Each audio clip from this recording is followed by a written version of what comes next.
자녀가 될 수도 있고요. 혹은 뭐 타인이 될 수도 있는데 어떤 내가 살아오면서 얻은 지혜를 다음 세대한테 이렇게 전달을 해주고 싶은데 잘못 전달하면 이제 꼰대라는 소리를 또 들을 수도 있잖아요. 그래서 이렇게 내가 그런 쌓아온 좀 어떤 훌륭한 지혜를 이렇게 전달하기 좀 주저가 된다라고 말씀하시는 분들도 있는데 좀 꼰대가 아니라 그러니까 정말 이렇게 존경받는 어른이고 싶다면은 좀 어떻게 하는 게 좋을까요? 이제 꼰대라는 용어는 나도 어릴 때 많이 썼어요. 어릴 때만 썼다고요? 친구들이 모이면 이제 자기 아버지라든지 삼촌이라든지 나이 많은 사람은 꼰대라고 그랬어. 아, 그때도 그랬었나요? 그럼 어릴 때 그랬어. 그 연세가 든 분은 다 꼰대야. 네. 요새 생긴 용어가 아니고 그때도 그랬는데 그러다 보니까 어느새 내가 꼰대가 된 거야, 나이가. 근데 이제 나는 꼰대가 안 되려고 애를 썼던 한 가지가 있어요. 어떤 건가요? 이런 책을 쓸 때 예. 같은 용어라도 젊은 사람들이 쓰는 용어를 썼어. 그게 나는 이제 옛날 사람이니까 한문 세대, 예. 그 한문에 대한 고전, 뭐 사자성어, 뭐 역사 이런 게 많잖아요. 예. 예. 사마천이 지은 사기에 보면 이렇게 쓰기 시작하면 안 읽어요. 그러니까 노인이 하는 소리를 자기가 배웠을 때 그 방법으로 주려고 하니까 귀를 닫는 거예요. 그게 내가 하는 방법은 내가 배운 대로 하는 게 아니라 핵심은 내가 배운 대로 같지만은 표현은 젊은 사람들이 하는 표현을 빌려가지고 사회복지사가 나한테 도움을 주는 것도 그거예요. 내가 이랬으면 못 알아듣는 단어가 있어. 20살 차이밖에 안 되는데. 그럼 내가 설명해야지. 이런 겁니다. 그러니까. 요새 젊은 사람은 이렇게 표현한다. 그걸로 써주세요. 내가 노력하는 거는 그거예요. 그거 하나만 해도 우선 대화가 돼요. 두 번째는 내가 뭘 전달하고 싶어요. 오 선생한테. 전달하고 싶으면 좋은 거예요. 이래 했으면 좋은 건데. 그걸 이 얘기하면 오 선생은 어떤 반응을 하냐면 했던 소리 또 한다. 들어봐도 뻔한 얘기. 안 들어요. 내가 하는 이제 대화법은 뭐냐면 상대방이 이 얘기하는 것을 내가 인정을 해요. 그게 나오고 뭐 생각이 다르다고 하더라도 그렇게 생각했어? 그렇게도 생각하겠구나. 동의하는 건 아니고 인정을 해준다. 이 사람은 이런 말을 한 생각을 갖고 있구나. 인정을 해주면 귀를 열어요. 근데 인정도 안 하고 말이죠. 내 말 들어 하고 내 얘기하면 귀를 딱 닫고 안 듣는 거예요. 그게 꼰대로. 그래서 내가 노인들한테 부탁하고 싶은 것은 젊은 사람들 용어를 좀 배우셔야죠. 젊은 사람들이 나는 영어를 배운다. 유행하는 거 있잖아요. 말을 단축시키고 한 거. 예. 그거 A4 용지로 한 서너 장 뽑아놔서. 진짜요? 그래가지고 비슷한 거 있으면 딱 들려 그걸로 딱 보고. 그렇게도 해요. 그런 노력을 많이 하시는군요. 그 정도 노력은 해요, 내가. 그것 때문에 조금 이렇게 읽히지 않나 하는 생각도 들고.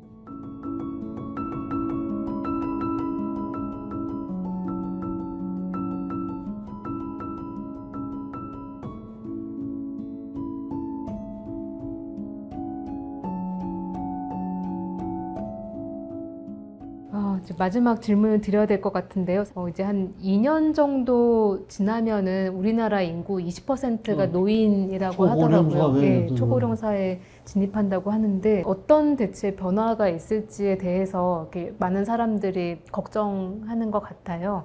그리고 저희도 이렇게 살아보지 못했던 세계이기 때문에 어떤 변화가 있을지 좀 궁금하기도 하고 그런 부분이 있는데 어쨌든 인구 5명 중에 1명이 노인인 이런 세상을 살아갈 때 좀 이건 좀 굉장히 좀 폭넓은 질문이긴 하지만 좀 어떤 마음가짐으로 살아야 될지 좀 이런 걸로 여쭤보고 싶습니다. 어디서 내가 보도를 한번 보니까 어느 나라인지 모르겠어. 일본인지 그 유럽인지 어제 모르겠는데 75세인가 80인가 뭐 모르겠는데 그 나이가 되면 자기 스스로가 언제 죽겠다. 요새 말로 하면 극단적인 자기 결정이지. 자살하겠다 그 얘기지. 내가 죽어주면 국가에서 보상을 줘. 그 어디 신문에 나오는데 내가 출처를 모르겠어요. 이게 이제 현대판 고려장이에요. 그래서 또 거꾸로 생각하니까 기왕 죽을 것 같으면 말이지. 내가 선택해서 좋은 날 받아가지고 결혼 좋은 날 받듯이 말이지. 결심하면 갈 수도 있을 것 같아. 그래서 유럽 같은 데는 안락사가 허용되니까 네덜란드 같은 데는 막 모이는데 모여가지고 자기들끼리 잔치도 하고 뭐 환송회도 해주고 말이지. 이래가지고 굿바이 즐겁게 저 세상으로 가는 거예요. 그런 쪽으로 좀 발전해 가지 않을까. 내 생명을 내가 선택한다. 이거지. 자살이라는 말이 이제 걸맞지 않는 거지. 내 삶은 내가 선택하듯이 죽음이라는 것도 내가 좋은 날 선택해서 내가 많은 사람들하고 이별하고 즐겁게 떠난다. 이런 개념이 생기는 것 같아요. 나는 그게 조금 두렵기는 하지만은 좋은 생각이 아닌가 생각을 해요. 그 내가 잘 알고 있는 미국에서 사는 그 부모가 이민을 했기 때문에 보스턴에 이 책 때문에 강연하러 가서 만났는데 그때 90세가 넘었어. 20년 동안 투석을 했어. 신장이 나빠가지고. 그것도 굉장하잖아요. 이틀 만에 뭐 한 번씩 뭐 해야 되는데. 그런데 나하고 만나가지고 또 좋은 얘기도 하고 그랬는데 내가 떠나오고 나서 2층에서 내려오다가 넘어졌어. 그래서 골반이 깨져버린 거야. 그래 병원에서 진단하니까 뼈가 그냥 이렇게 부러졌으면 이렇게 갖다 붙이면 돼요. 노인은 골다공증이 많기 때문에 그냥 이렇게 부러지는 게 아니에요. 어스러져 버려. 이 컵을 던지면 여러 조각 깨지듯이 그렇게 깨지는 거예요. 젊은 사람들은 골절 그러면 이렇게 검이 가는 거예요. 갖다 붙이면 돼. 노인이 깨진 그거는 그냥 일일이 하나씩 갖다 붙이자면 그것도 불가능해. 그 고통도 많으니와 누워있으면 또 등창이 생겨가지고 욕창이 생겨가지고 고생 엄청 많이 해요. 그래서 이 아들이 의사인데 제 며느리하고 셋이서 인원해가지고 그때 뭐 95인가 뭐 이제 인생을 그래도 살 만큼 살았으니까 언제쯤 하늘로 소천했으면 좋겠는가. 셋이 인원했다는 거예요. 그리고 자기가 보고 싶은 사람들 만나보자면 대체로 한 두서너 달 걸릴 거다. 그러니까 그 두서너 달 지내가지고는 내가 갔으면 좋겠다. 합의를 했대요. 나 그 얘기 듣고 참 놀랐어요. 그 투석하던 걸 중지해버리면 돌아가시는 거거든.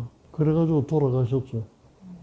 많은 주변 사람들의 축복 속에서 돌아가셨어. 이제 미래가 어떻게 변할는지는 모르지만은 그런 쪽으로 선택하는 분들이 많아지지 않을까. 떠밀려서가 아니라 자발적으로 내 생활은 내가 결정한다.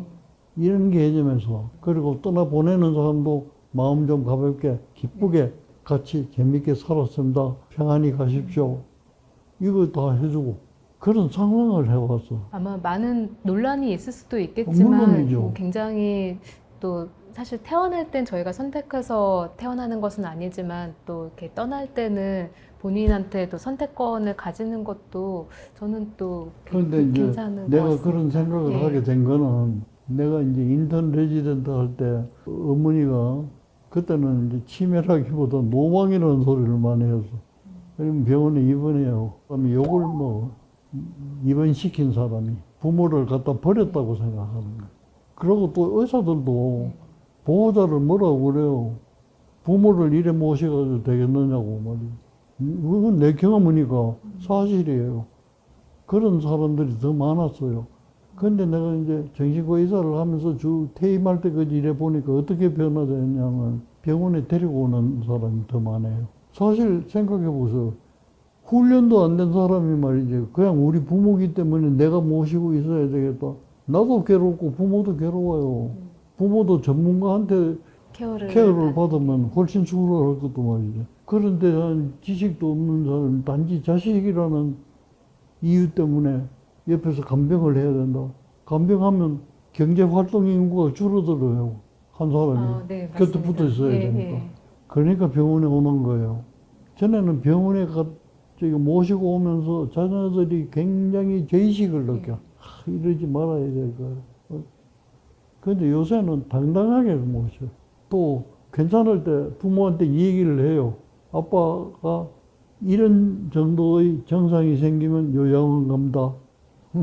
나는 그건 좋다고 생각이 돼요. 아예 터놓고 이야기를 하는 게. 전문가가 케어해 주잖아요. 가족은 정이 있어서 안타깝긴 하지만 전문가가 아니니까 케어도 서툴지요. 그 다음에 그걸 장기간 어떻게 케어해요? 그러나 요양원에서 있는 전문가들은 그렇게 케어하기 위해서 공부도 하고 실습도 하고 배운 사람들이에요. 어느 쪽을 선택하겠어?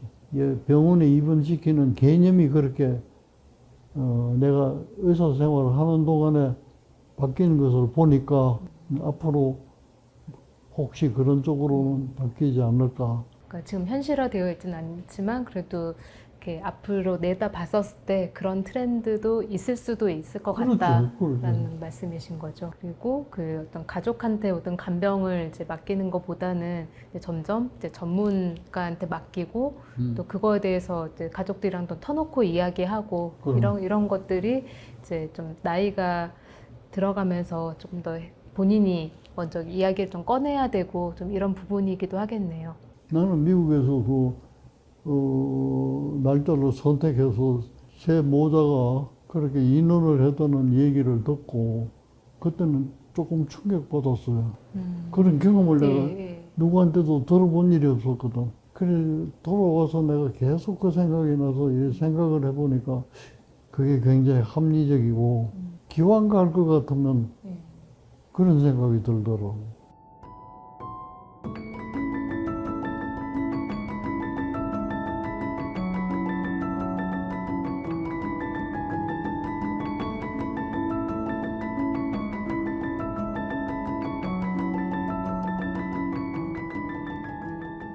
이제 긴 시간 인터뷰를 가졌는데요. 교수님 끝으로 저희 오늘 인터뷰의 마지막으로 이제 지금 이 영상을 보시는 많은 분들이 계신데 이 책을 보신 분들 또 안 보신 분들도 있을 것 같아요. 남은 생을 그러니까 죽음 이전에 많은 날들을 좀 더 이렇게 즐겁고 행복하게 지내기 위해서 한 가지 딱 당부하고 싶은 게 있으시다면은 부탁드리겠습니다. 불가능할지 모르지만은 자유롭게 사세요. 자유롭게. 우리가 모여 살자면 규칙이 필요하잖아요. 예. 그런 규칙은 지키는 한에서 그 안에서 내가 자유롭게 창의적으로 이거는 내 아니면 이렇게 살 수 없다. 그런 것도 한번 재미를 보세요. 그게 자기에 대한 봉사가 아닐까 생각해요. 나를 위한 봉사이다. 봉사라는 건 남한테만 하는 게 봉사가 아니라 내가 나한테 하는 것도 봉사예요. 네, 그런 개념도 한번 가져봐야 되겠네요. 자유롭게 그리고 창의적으로 내 삶을 꾸리는 거 그게 나를 위한 봉사다. 끝으로 이렇게 말씀해 주셨습니다. 네, 동공책공 오늘 이근우 교수님과 함께 시간 가졌습니다. 여러분께서 나이 들물 준비하는데 오늘 교수님께서 해주신 말씀이 좀 도움이 되었으면 좋겠습니다. 교수님 오늘 함께 해주셔서 감사합니다. 네, 감사합니다.